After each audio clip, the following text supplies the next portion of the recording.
Well, thank you very much, everybody. It's great to be in this beautiful Oval Office. It never looked so nice. We're getting great compliments, and you see outside how that's come out. It's been great. We make a lot of improvements to the White House, and we're doing that. One of the things you should be looking at is the Palm Court because that's been totally redone. So we like to preserve uh, and make better the White House, and that's really what's happened. And we're getting tremendous reviews, and we appreciate it. But we're here for a different reason. It's called Operation Summer Heat, which is an appropriate term in light of what we're doing. And early yesterday morning, I returned from the Middle East where we celebrated a historic agreement to end years of suffering and conflict. Amazing. Every country came together. I mean, even the enemies came out and totally endorsed it. Everybody, I've never seen anything like it. Nobody's seen anything like it. And just as we are forging peace and stability abroad, we're also restoring peace and safety and stability at home.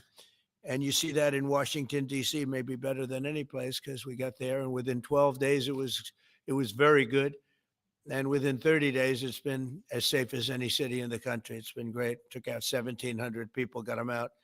These are career criminals in many cases, and people that shouldn't have been allowed in by the Biden administration. Historically, the summer months have been a time when violent crime soar, as you know, but not under President Trump. Today, we're announcing the results of a sweeping law enforcement effort known as Operation Summer Heat. We were in many cities that people didn't know about. We kept it a little quiet, and it had a big impact, and you'll hear that in a second. But over the past few months, FBI offices in all 50 states made crushing violent crime a top enforcement priority. That's what they did, rounding up and arresting thousands of the most violent and dangerous criminals. And these are among the most dangerous and violent people in the world. They were allowed in many cases, not in all cases, but in many cases, they were allowed in by a very foolish, actually stupid, open border policy. Just anybody could have come in. They emptied out their jails, their prisons, their mental institutions. They emptied them into our country. And the people behind me have done an incredible job because uh, if we didn't have that administration, it would have been so much easier.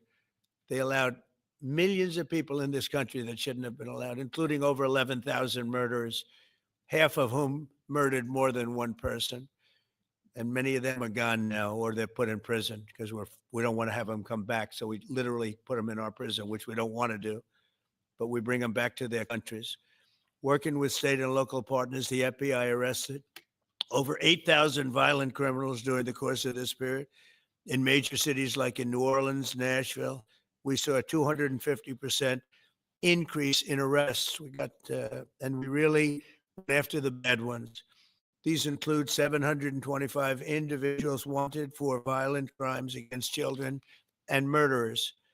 These arrests are in addition to the work of our historic federal task forces that make DC Safe Task Force has been unbelievable. I mean, the job they've done, it's incredible. And it's been so nice because so many people, they're going out to dinner and they're having dinners. They didn't go out for 4 years. And now they're going out 3 times a week. Restaurants are opening. Restaurants are full. And usually that means a lot of good things. But restaurants that were closed are now opening up. And everybody's happy. It's nobody's ever seen anything like it, actually. And everybody feels safe. You can have a child walk right through the middle of Washington, D.C., and nothing's going to happen. We were losing more than one person a week in what they're being killed on an average of over one a week. The Make DC Safe Task Force has been incredible. And the Make Memphis Safe Task Force is having very similar results. It's much earlier, but we've been there for a week and a half, but I'm hearing the results are pretty incredible, and you'll hear about that. They're mobilizing more than 20 federal agencies for the largest law enforcement operation targeting violent criminals in American history. As a result of these efforts, violent crime declined nearly 20% nationwide compared to the same period last year. And it was the safest and most peaceful summer in 2 decades. And honestly, we haven't really even gotten going yet. If we didn't have to fight all of these radical left governors, we could have had Chicago taken care of, as an example. They had, in a short period of time, 4,000 murders in Chicago. And we have to listen to this man stand up and say that we're bad people. And the people of Chicago are walking around with MAGA hats. You have women beautiful black women walking around with MAGA hats. Please let the president in, and we don't care how he does it. They're not interested in National Guard or Army, Navy. Bring them in. Marines, bring in the Marines. They just want the crime to stop. And more so because of the success that we had in D.C. I think if we didn't have that success, nobody would even believe it. So I want to congratulate all of the incredible law enforcement professionals joining us today, especially Attorney General Pam Bondi, who's terrific, Deputy Attorney General Todd Blanche, who is a fantastic legal talent. He really is. He's a great guy, too. And, of course, FBI Director Kash Patel. They have worked so hard on this and other things. Since the start of the administration, the FBI has arrested over 23,000 violent criminals, more than double the number arrested in the final year of the Biden disaster. The FBI has also destroyed or severely disrupted more than 170 organized criminal enterprises and gangs, 1,600 of the most violent gangs, and confiscated over 6,000 illegal firearms. And they've tracked down and arrested 4 fugitives on the most wanted list. 4 of the most wanted. Actually, 2 of them were the most wanted fugitives in the world. There's still much more work to be done, which is why the FBI continues to work alongside the Department of Justice, the Department of Homeland Security, and the Department of War to defend. And Pete Hegseth has been fantastic, by the way, on this too, on other things, but on this too, to defend law and order and combat violent crime, arrest illegal aliens, and make American cities the safest in the world. And when I campaigned, I talked about crime, but I never knew that we were going to get into it like we did. I mean, I used to watch these cities with the murders. Chicago recently had one deal where they had 11 murders in one weekend. And they said, well, yeah, but it was a holiday weekend. They actually told me that was the reason. Like it was okay because it was a holiday. It was Labor Day. These people are the worst. They really have to, they better, I tell you what, the people in Chicago and the people in places like that can be fixed. At some point, it gets to where you can't fix it anymore. It's too far gone. And we have some cities like that. But these are great cities that can be fixed. I'm going to be strongly recommending, at the request of government officials, which is always nice, that you start looking at San Francisco. I think we can make San Francisco. There's one of our great cities 10 years ago, 15 years ago, and now it's a mess. And we have great support in San Francisco. So I'd like to recommend that for inclusion, maybe in your next group. You'll get great support. Every American deserves to live in a community where they're not afraid of being mugged, murdered, robbed, raped, assaulted, or shot. And that's exactly what our administration is working to deliver. I didn't realize I was going to make this such a big factor in the I didn't really campaign. I campaigned on crime, but I never thought we'd go into every city and take a really safe city that we've all been living with for years and make them safe. And now it's like a passion for me, and it's a passion for the people behind me. So I didn't get elected. I did get elected for crime, but I didn't get elected for what we're doing. This is many, many steps above. And I want to thank Stephen Miller, who's right back in the audience right there. I'd love to have him. I love watching him on television. I'd love to have him come up and explain his true feelings, but maybe not his truest feelings. That might be going a little bit too far. But Stephen, thank you for doing an unbelievable job. And the people of this country love you, I'll tell you, and they love what you say about crime and stopping crime. So now I'd like to ask Director Patel to say a few words, and then Pam and Todd also. And I just want to congratulate them. This is an amazing thing. And we're just at the start. We're going to go into other cities that we're not talking about purposely. We're getting ready to go in. And when they go in, like Kash, as an example, told me that people didn't even know. 5 months ago, they went into Chicago, and they started doing a lot of work in Chicago. And we brought the numbers down a little bit. And but that really was just preparatory work for what we're going to do with the surge. We're going to have a surge of strong, good people, patriots, and they're going to go in, they straighten it all out. So a lot of these cities we're already working on, but we don't do it with a big flavor.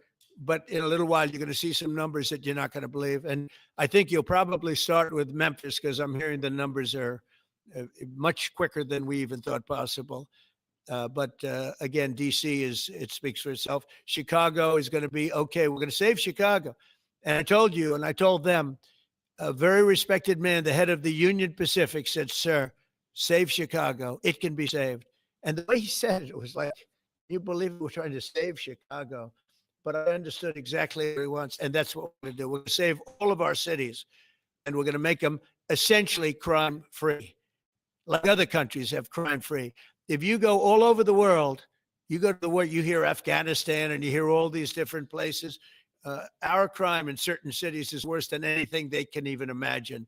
And we're not going to have that any longer. It's going to stop, and it stops right here. Kash, please.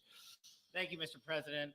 What I'd like to do is just highlight some of the outstanding work that the men and women of the FBI have been doing.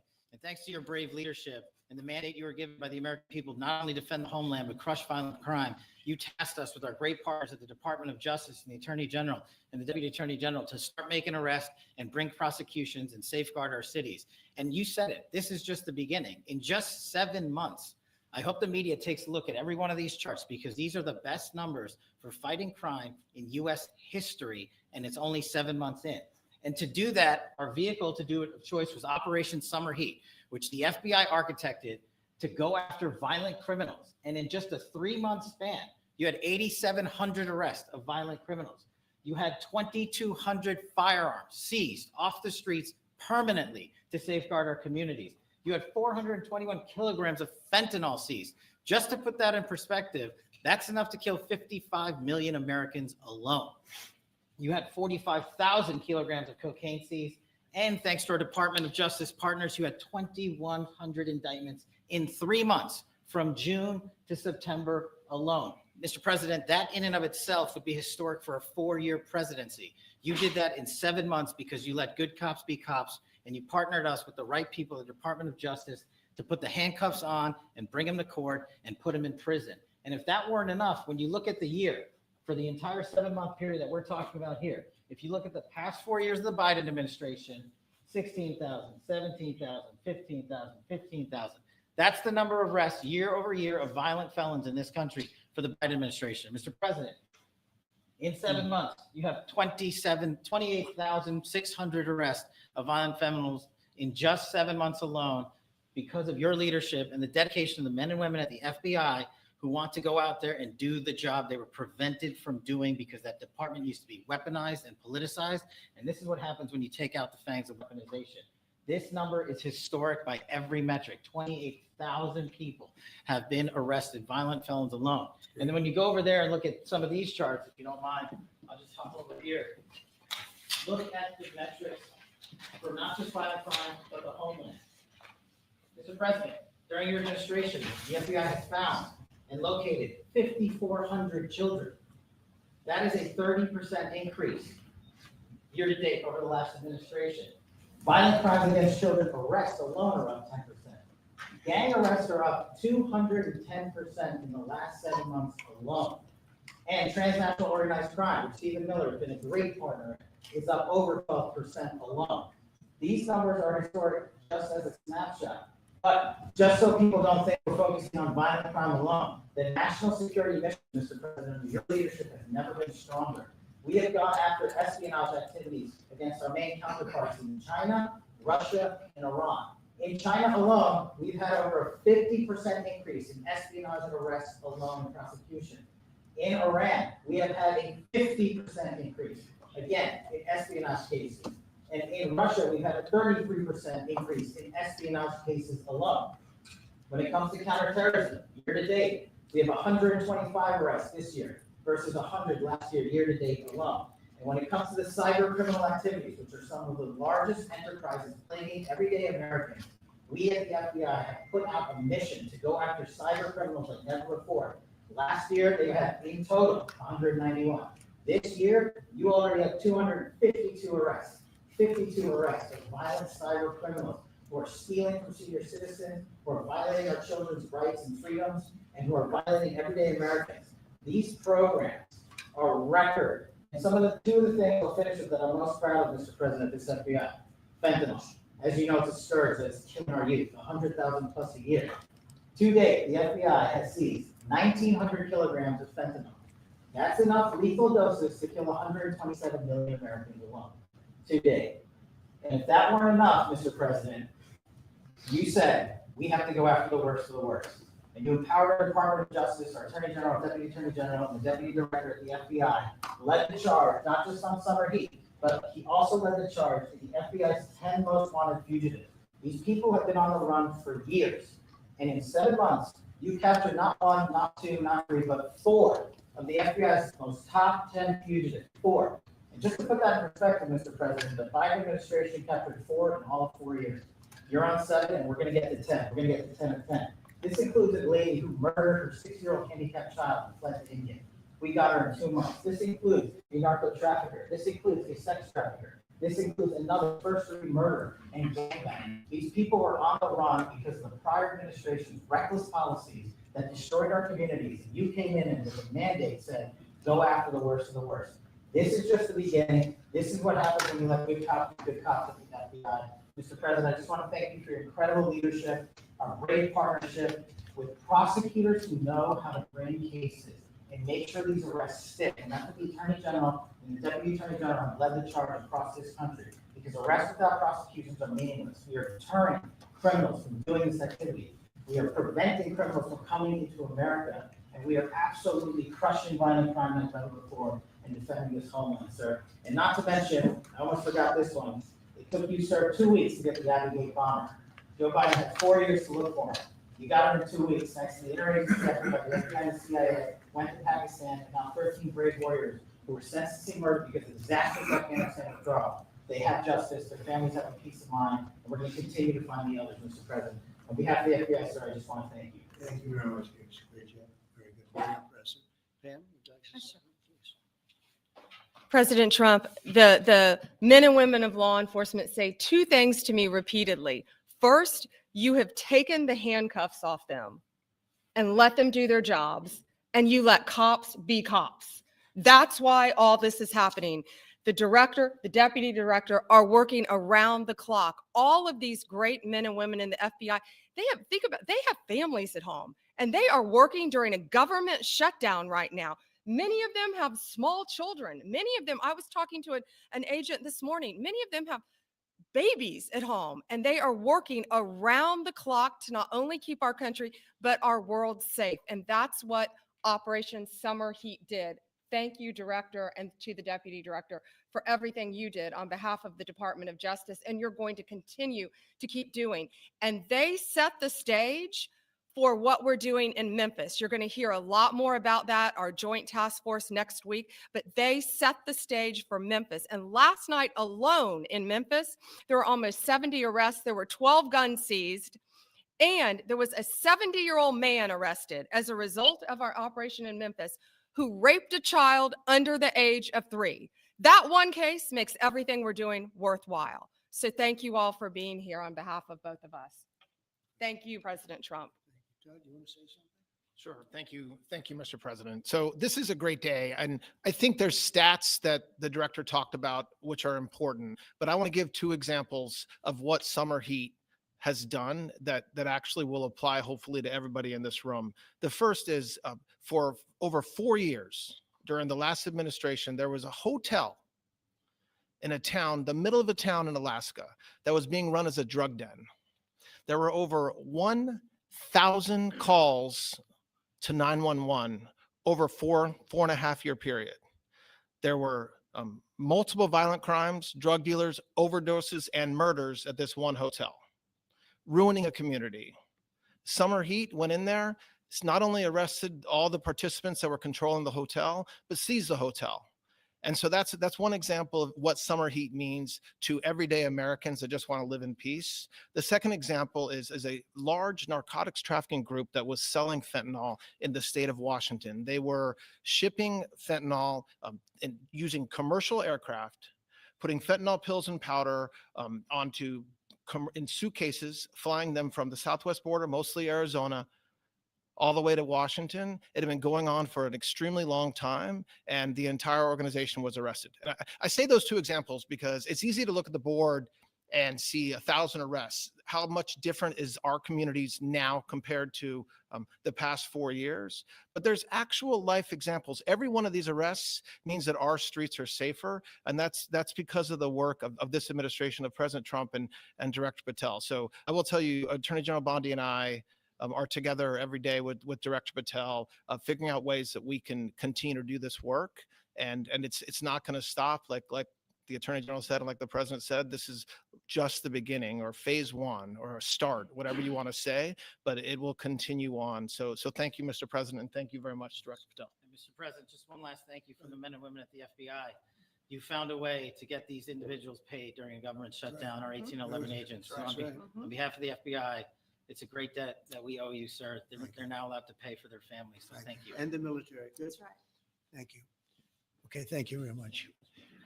Any questions, please?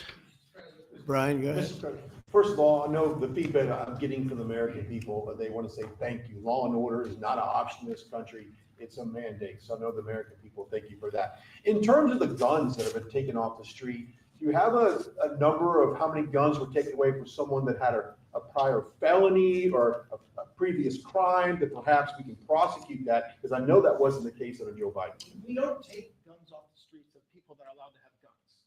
So every gun that we're taking off the street is because it belongs to somebody who is not allowed to have it. Could be a felon, could be somebody who hears illegally. There's all sorts of conditions, but if there's a gun taken off the streets by the FBI, it's because the person who has it is not allowed to. It's not somebody who's lawfully allowed to have it. So every single one of those guns were taken off of people that aren't allowed to have them. And not including the FBI, all of the other agencies. ATF alone since January 20th has removed over 25,000 illegal guns off our streets just since President Trump's been in office. And Mr. President, if I could follow up on that, could there be any further conversation to have national concealed carry applied to actual DC? Like if you had a driver's license in Texas and you had a permit, of course you could drive. Well, as you know, they've been talking about that for a long time. It's an interesting question. A lot of people feel strongly both ways, but we are talking about that, Brian. Thank you.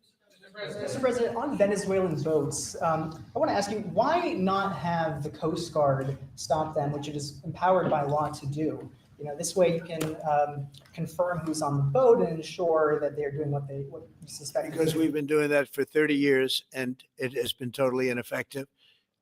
They have faster boats.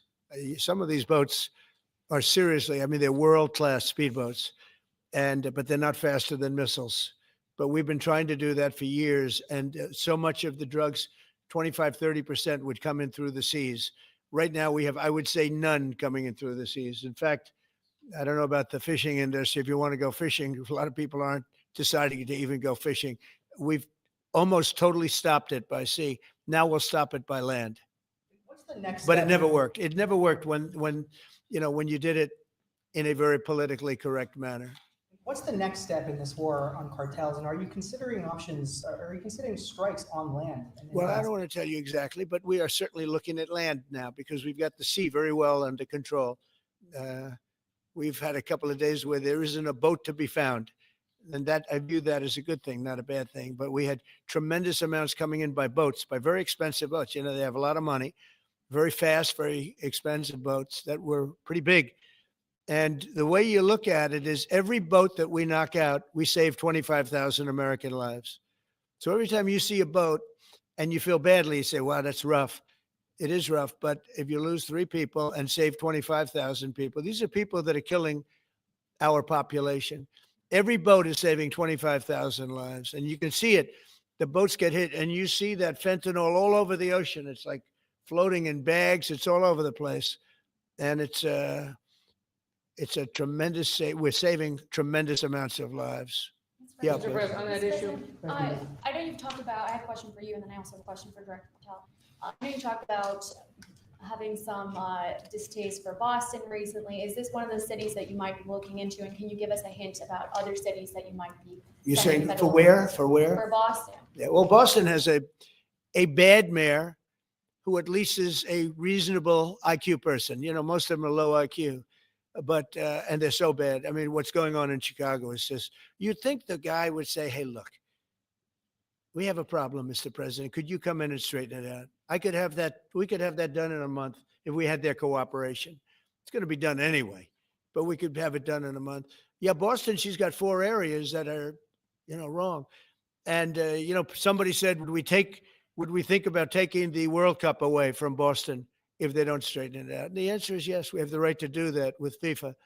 So if we think that LA is going to be bad, or we think that applies a little bit to the Olympics too, but we'll talk about FIFA first. FIFA is very hot. If we think there's any reason that whether it's Boston or anywhere else that they're not doing their job, we're going to take those World Cup games and move them someplace else. Thank you. And then Director Patel, there's been so many conspiracy theories swirling around about the assassination of Charlie Kirk. Do you have any updates for us, especially in light of all the online content that everyone's been talking about? The only thing we deal with at the FBI and the Department of Justice is facts. And we delivered in record speed a manhunt to capture Charlie Kirk's alleged assassin in 33 hours.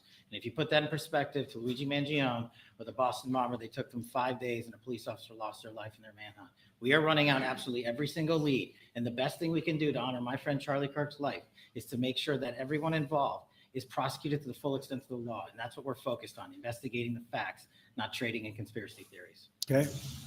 Mr. President, thank you so much. Thank you. In light of China's export curbs on rare earths, do you view India as a reliable partner going forward? And are you planning to meet Prime Minister Modi in Malaysia? Are you open to talks? Yeah, sure. He's a friend of mine. We have a great relationship. He just said that 2 days ago, as you know. We have a great relationship. No, we were not happy with him buying oil from Russia, because that lets Russia continue on with this ridiculous war where they've lost 1.5 million people. By the way, Russia's lost 1.5 million people, soldiers mostly. This is a war that should have never started, but it's a war that Russia should have won in the first week, and they're going into the 4th year. And I want to see it stop. So I was not happy that India was buying oil. And he assured me today that they will not be buying oil from Russia. That's a big stop.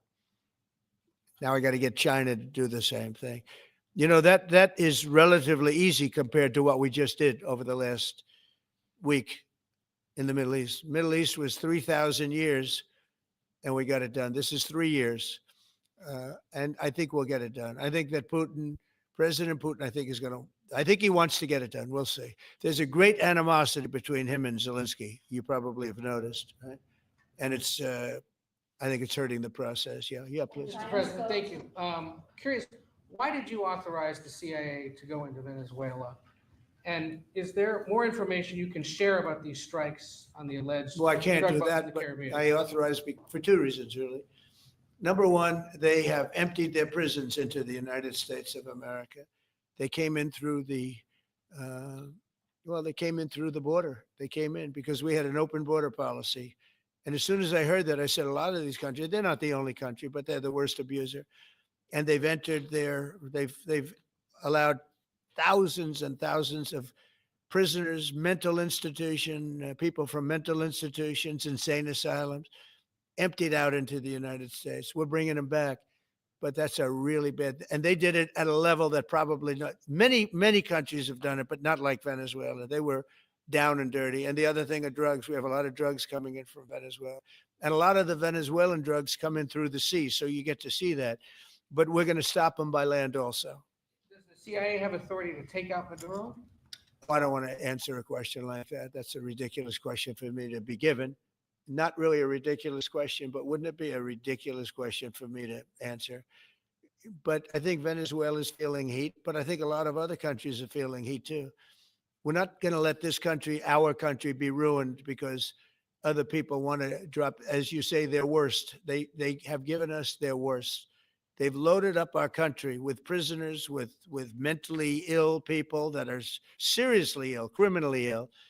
And we're not going to take it. And so, I mean, it's just one of those things. And I can tell you, we've taken care of the sea. There's nobody, and we're watching. We're watching. And if we see it, we'll save it. Yeah, please. On the ships, though, sir, there are Republicans and Democrats up on the Hill concerned that in the briefings they've gotten about those attacks, they're not necessarily getting information about who was on them and what exactly was on those ships. Can you ensure that? But they are given information that they were loaded up with drugs, and that's the thing that matters. When they're loaded up with drugs, they're fair game. And every one of those ships they're not ships, they're boats, they're speedboats. They're extremely fast, record-setting type speedboats that cost a lot of money, and they have a lot of money because they're drug sellers. But they know one thing, and they all have the same thing in common. There's drug dust. They call it drug dust. They call it fentanyl dust all over the boat after those bombs go off, and you can take along. Attack them though, that they're. We know before. We know when they go out. We know we have much information about each boat that goes out. Deep, strong information. Yeah, please. Sir, you're going to have Volodymyr Zelensky here this week. What is your message at this stage of the war for him? And shy of tomahawks. To who is that? For Zelensky. Yeah. And shy of tomahawks for Ukraine. Are you considering other options, and will you speak with Senator Putin? No, we're looking at other options. We are. President Zelensky's coming in. I'm not a fan of the war. I'm not a fan of the way it started. It should have never happened. It wouldn't have started if I were president. The election was rigged. And because of that, we lost a lot of lives have been lost because of that war. Not American lives, but if I can save a lot of lives, that's why I'm in it. I want to save lives.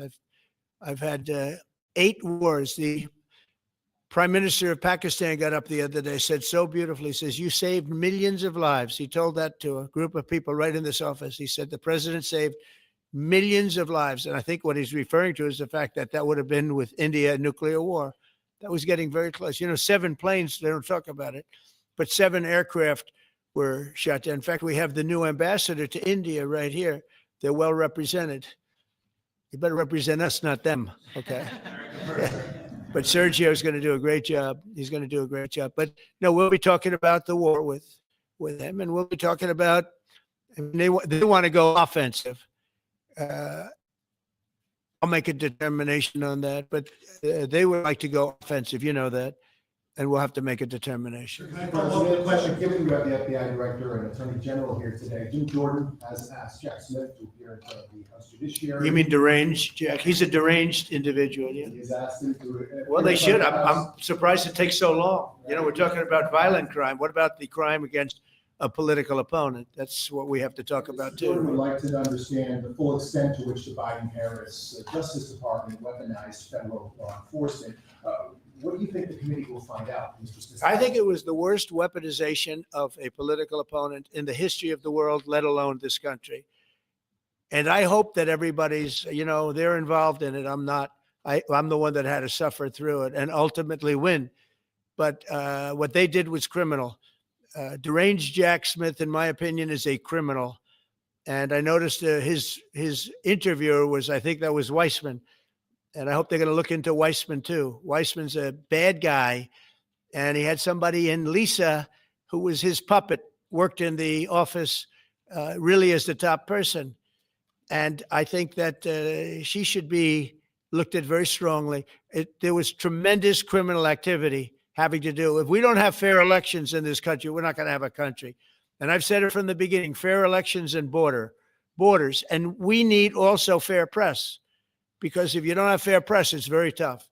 And we've got the strongest border of anybody. Nobody has a border. We have a border where the numbers just came out again. You saw 0 people came in illegally. Now, we do take people into our country legally, but 0 people. But you're talking about a different subject. You're talking about political crime. They have committed massive political crime. I hope they're looking at Shifty Schiff. I hope they're looking at all these people. And I'm allowed to find out. I'm allowed to, I'm in theory the chief law enforcement officer, but I have a very good, talented group. This is about something else, but I hope they're looking at political crime, because there's never been so much political crime against a political opponent as what I had to go through. They raided my house in Florida. It was an illegal raid. I have a lawsuit that was doing very well. And when I became president, I said, I'm sort of suing myself. I don't know. How do you settle the lawsuit? I'll say, give me X dollars, right? And I don't know what to do with the lawsuit. It's a great lawsuit. And now I won. It sort of looks bad. I'm suing myself, right? So I don't know. But that was a lawsuit that was very strong, very powerful. They raided illegally my house in Florida, Mar-a-Lago. They went through the drawers of my young son. They went through all of the cabinets and drawers of the first lady. She walked in, she said, wow, what happened? Because she's very meticulous. And this wasn't so meticulous as she looked into the drawers and she saw everything a mess. What they did against a person that just got out of office. And then you look at these corrupt people. You look at Hunter Biden. You look at the signature as an example, the auto pen. I just signed so many different things. An admiral, a four-star general. I'm signing them left and right, the commissions. And by the way, I want to compliment John Thune and also Mike, our great speaker. But John Thune, all of a sudden, I'm getting these things by the hundreds. I was getting one every 2 weeks. It would have been 4 years before you got them in more. You would have had some that didn't even get in, all because of Democrat obstruction. So John Thune did a great job. I must have signed 200 into the administration. We're just about caught up. It's amazing. And so compliments to John. He had to do some things that were very tough to do that he didn't want to do, but he was forced to do it by the Democrats. And as far as the shutdown's concerned, this is a Democrat Schumer shutdown. And he's trying to do it to get relevance back into the party because he's a loser. I've known him all his life. He's always been sort of a loser, but an intelligent one. But I think he's losing IQ points with time. I think that happens. I hope it hasn't happened with me. I know if it did, you guys will let me know about it very quickly. Question on violent crime, sir. Here in D.C., a judge has given the two teenagers that beat up ex-Doge staffer Big Balls probation. That's incredible. And no jail time. Is this justice? Jeanine Pirro is doing a fantastic job, and she is beside herself because you have these radical left judges that they beat the hell out of this guy. And it was many people against this one guy who was really trying to protect his girlfriend. He didn't want to hood it over the door but they really beat him up badly. That just happened, right? Wow, that's terrible. I think the judge should be ashamed of himself. That's a big problem. You know, they can do their job and then they go into a court and the people are protected by these, I don't know where they come from. Where do these people come from? Where do the judges come from? I want to compliment on behalf of Pam and Todd and all of us because, Kash, I think that Jeanine has done a fantastic job. And the case I heard was like flawless. It's a flawless case. They have them on tape. They have everything. And then a judge gives them a little probation. These are rough guys. And they're young.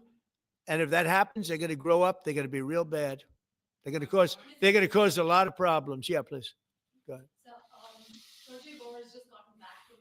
Right. What were the conversations like with Prime Minister Modi and the other? I think they were great. He reported to me that he's a great man, you know. Modi is a great man, that he loves Trump. Now, I don't know if the word love, I don't want you to take that any different. I don't want to destroy his political career, okay? But you have to understand, I've watched India for years. It's an incredible country. And every single year you'd have a new leader. I mean, some would be in there for a few months. And this was year after year after year. And my friend has been there now for a long time. And he's assured me there will be no oil purchased from Russia. I don't know. Maybe that's a breaking story. Can I say that? Would you say? There will be no oil. He's not buying his oil from Russia. It started. You know, you can't do it immediately. It's a little bit of a process. But the process is going to be over with soon. And all we want from President Putin is stop killing Ukrainians and stop killing Russians because he's killing a lot of Russians. Again, it doesn't make him look good. It's a war that he should have won in 1 week, and he's now going into his 4th year.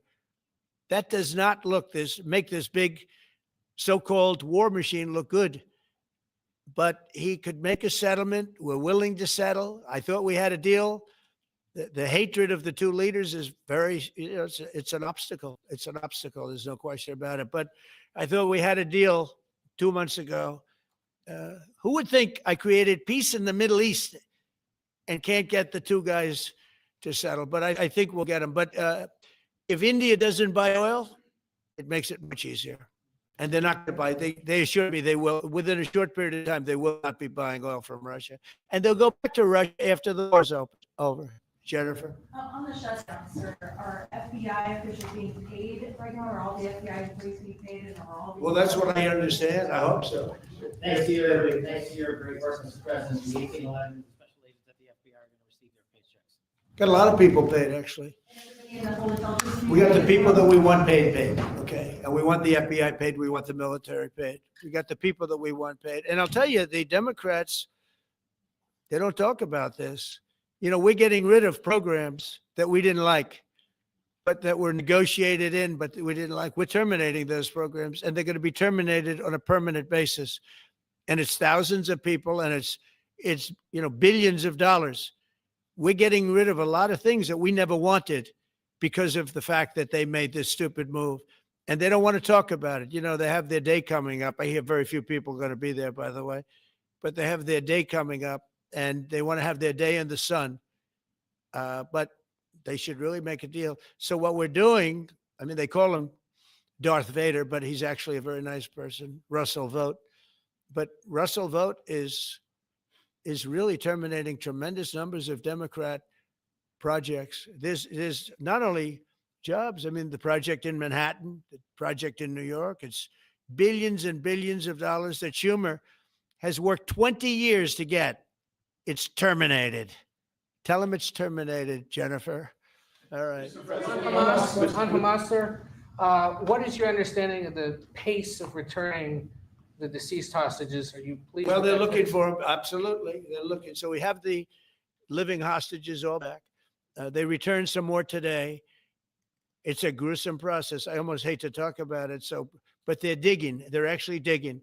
There are areas where they're digging and they're finding a lot of bodies.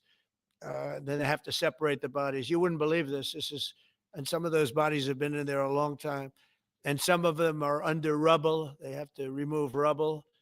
But there are graves, and some are in tunnels that died in tunnels that are way down under the earth. And the tunnels are like 3 feet. Can you believe it? 3 feet high. They lived like this for a long period of time. It's a horrible atrocity. At the same time, we, meaning Israel, but I knew everything they were doing pretty much. I knew most of the things they were doing, but they've killed probably 70,000 of these people, Hamas. And I said, it's time now. So we'll see what happens. We'll also see what happens. Your next question is going to be the weapons. We want the weapons to be given up, sacrificed, and they've agreed to do it. Now they have to do it. And if they don't do it, we'll do it. We had the head of CENTCOM today suggest that Hamas needs to hurry up and disarm and follow your comprehensive plan. Yeah. That it was the head of CENTCOM saying that. Is that not a signal to Hamas, to the rest of the world, that at some point the U.S. military may more directly engage? We won't need the U.S. military. We won't need it. Why not just yield? Because we're very much involved in it. If we weren't involved, there wouldn't be peace. If we didn't destroy the nuclear capability of Iran, that deal would have never happened for two reasons. The Arab nations would not have felt bold enough to do it because you have a very powerful, at that time, Iran is not powerful anymore, between what Israel and us did, because, the attack was, if you look at it, we helped them very much. They will be the first to tell you, including shooting down thousands of drones that were coming into Israel. We shot them down. We were shooting them down like it was target practice, but we shot down thousands of drones and missiles also going into Israel. Between what we did to Iran that way with the, conventional, we will call it, and you see that beautiful plane, that B-2, I noticed it on the desk. I always thought it was beautiful, but I never understood it. Now I understand. It took in hundreds of thousands of bombs, the form of two, but hundreds of thousands of pounds of bombs. And every single bomb hit perfectly. Then they sent Tomahawks in. They sent 30 Tomahawks on top of it. And that was totally, CNN said, well, maybe it wasn't as bad as Trump said, because I said obliterated. Obliterated is not a strong enough word, actually. And you saw the Atomic Energy Commission came out and said the word obliteration is very, very, think of it. They came in under potential fire. They entered Iran airspace late at night in the dark, no moon. The moon was low for a reason. It was the time we picked it. Couldn't see anything. And they hit every target and they weren't hit. Nobody saw that plane. The plane is stealth. Nobody saw it. The problem with that is it may be stealth today, but tomorrow it won't be. And we just ordered about 20 brand new B-2 bombers. It's unbelievable as a weapon. I know Putin, when I was riding with him in Alaska, we passed a lot of them. And he said, that really did the trick. I said, yeah, it did. It's amazing. The flying wing. It's no no reason for the U.S. military to get involved in Gaza. No, I don't see that. No, I think we're going to handle it very well. We'll be helping Israel, but we have other countries that are now. You know, we signed, many countries signed, and many of those countries relatively are very strong military powers. And Hamas has no support. See, Hamas had the support of Iran, and now Iran says, don't get us involved. The last time they got them involved didn't work out too well. So they used to have the support of Iran. Today, Iran is, they're trying to survive. You know, when I heard the reports 2 weeks ago, Iran's looking to build a nuclear weapon, I said, don't worry about it. They got a lot of things they want to do before nuclear weapons. I said, the last thing they want to do is a nuclear weapon. It didn't work out. And if they did a nuclear weapon before they got even close, that site would be attacked and it would be wiped out. Yeah. Mr. President, Mr. President, you're meeting with President Xi in a few weeks. Yeah. If you can't come to an agreement or a deal at that meeting, are we in for a sustained trade war with China? Well, you're in one now.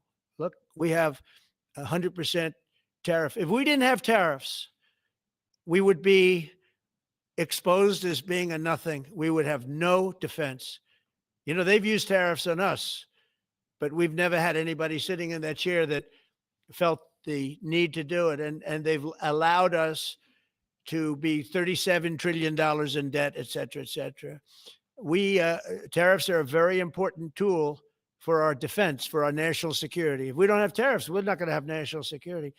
As an example, if you look at Pakistan and Iran, I told them I was in the midst of negotiating a trade deal with Iran, and Pakistan was going to be in line.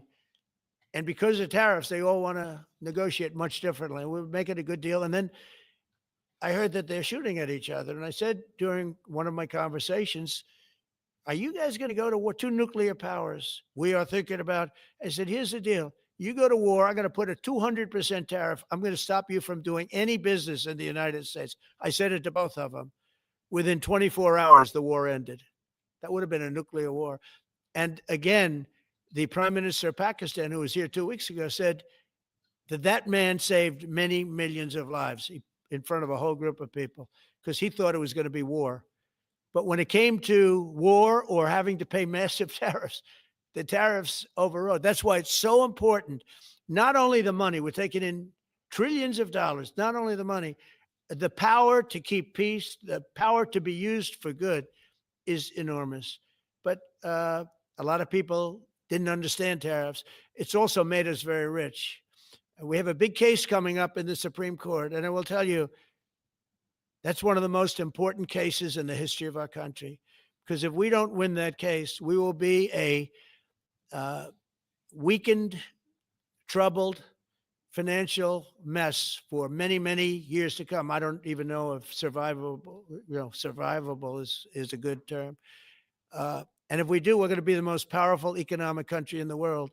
And all we're doing is using them as a defense against what took place for many years. China would charge us tariffs. It was incredible, but we weren't allowed to charge. We're allowed to do whatever we want. We just had presidents that didn't want to do it for whatever reason. And it was nothing. But of the 8 wars, I was saying 7 of the 8 wars, I would say tariffs are directly responsible for me ending 6 of them, 5 or 6. Without the tariffs, you have wars raging all over the world. With the tariffs, other than Russia, we have no wars out there. And we've made a lot of good friends too. Tariffs are so important to our national security. If we don't have tariffs, we don't have national security. Our country would suffer a level that, because they use so strongly on us. As an example, the European Union, they won't take our cars, they won't take our agriculture, they won't take anything, but they send their cars in, Mercedes, BMW, Volkswagen, by the millions. We don't send any cars. They don't take them. They were tariffing us out. Agricultural products, they don't take our agriculture. They want their farmers to do it. I understand that. But it was very unfair, and they were tariffing our product. They're keeping out by using tariffs. And we didn't use them, but I used them. And now we made one of the great deals with Europe. $650 billion they pay us. And we've evened it out. It's really a good thing to see. And You have to understand, they've all signed. Japan, South Korea. I mean, South Korea, $350 billion upfront. Japan, $650 billion. And they've all agreed to it. They're all happy. But before, it was a total ripoff. And if we don't have the use of tariffs, we have no national security. This country will have no financial security, will not have national security. And the people that brought the lawsuit are people that are aligned with foreign nations that are now being treated fairly, as opposed to just ripping us off and ripping us asunder. So, but if we are not allowed to use what other people use against us, there's no defense. It'll be a disaster for America. That's why I think I'm going to go to the Supreme Court to watch it. I've not done that, and I had some pretty big cases. I think it's one of the most important cases ever brought, because we will be defenseless against the world. Okay. You'll go to the tariff case? Did you have one? Yes, please.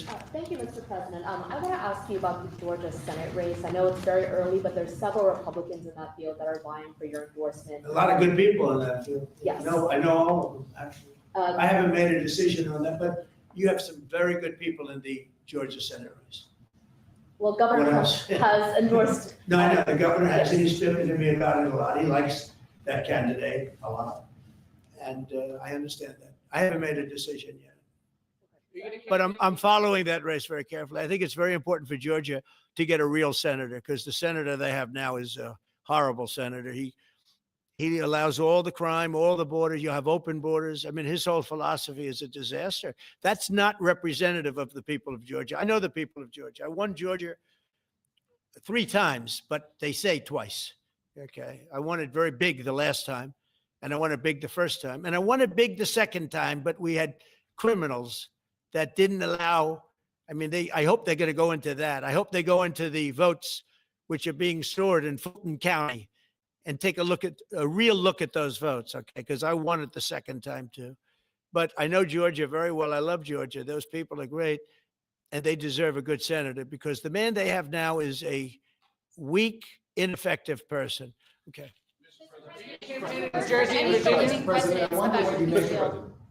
By the way, you won Georgia 3 times. Yeah, I agree. Do you agree with me? I And do. He's the media. For someone that He's the spends media. a lot of time in Georgia, I believe you won that. Yeah, okay. I really have a question about. You know, the word believe isn't strong enough. Right? Yeah, You I know. There you go. It's true. I know I won too. We have the great Newt Gingrich. Newt, you agree with us? Good. Otherwise, I'd have him dismissed immediately. You know, his wife, as you know, is becoming an ambassador to a great country, Callista. So congratulations. And we're going to take a picture. And the only reason I'm doing it, he speaks so well of me. He said, I'll go down as the greatest president in history. And then he blew it. He said, I'm not sure if I put him above Washington or Lincoln. So I'm not that happy about that, dude. I've got a question about the weaponization of the DOJ. The media often says your department is weaponizing the DOJ. That's Now, the opposite. It's the opposite. Todd, you represented President Trump and probably the greatest weaponization of the DOJ by Alvin Bragg. You know firsthand, if you can describe what you saw under the Biden administration, how they weaponized the DOJ. Well, I mean, I think it's hard to describe what happened in those last 4 years since President Trump. Alvin Bragg, a local prosecutor, his office staffed by somebody in New Jersey. Jack Smith, is a special counsel, staffs his entire office with DOJ prosecutors. And then there are countless things that happen. All in writing, most of them on the docket, that require no explanation except a complete abomination of the place that the Attorney General is now and Director Patel. So when people talk about this department weaponizing, it's embarrassing. Because there's no scenario in which you look at what we're doing, restoring justice, doing the right thing in every single case, and say that that's weaponization, and yet remain eerily silent about what happened for the past 3 years. I mean, you read these articles and giggle, because it cannot be true that people really think that what they did to him, not once, not twice, I'm still counting 3, 4 times, but we're the ones that are weaponizing. So this man is not weaponizing the Department of Justice. We're not weaponizing the Department of Justice. It's the opposite. I mean, and also, nobody questions what I'm saying because it's true. because we all lived the past 4 years. So listen. They never want to bring up the details, but I watch the fake news and, oh, he's weaponized. And he wants to send them to prison. He wants all this. They indicted me like 5 times. I took a mugshot. Who would have thought it turned out in my favor? Because it was a good shot. But I had to take a mugshot. It's right out there on the door. New York Post, front page of every paper in the world. I had a mugshot. They wanted to send me. Nobody says that. They say he's acting very, very tough. He's acting unfair. Let me tell you, if they've been nice to anybody, it's to those criminals, because they are so good having to do with all of the things we're talking about today with violent crime. But if anything, I think this Justice Department has been so respectful of the law, because the other Justice Department with Rita or Lisa and all of that scum, real scum, what they did to the political opponent of a guy that has a seriously low IQ. Now, in his case, it was low based on his career, but it got real low. Okay. It was descending rapidly. But what they did to go after his political opponent is legendary, worse than any third world country, banana republic. And what we're doing is nothing. Are you kidding? Nothing. They write stories. Why aren't they doing this? And we'll leave. I don't have to leave it up to them, but I choose to at this moment, at least. But there's never been anybody treated in the history of politics. You know, they say the 2 worst treated presidents by the media, etc., was that man right there, the late, great Abraham Lincoln, and this guy right there, Andrew Jackson. They say Andrew Jackson was treated terribly. They give him number 1 and number 2, but that was before I came along, Newt. I say I have number 1 times 10. Nobody's been treated like I've been treated.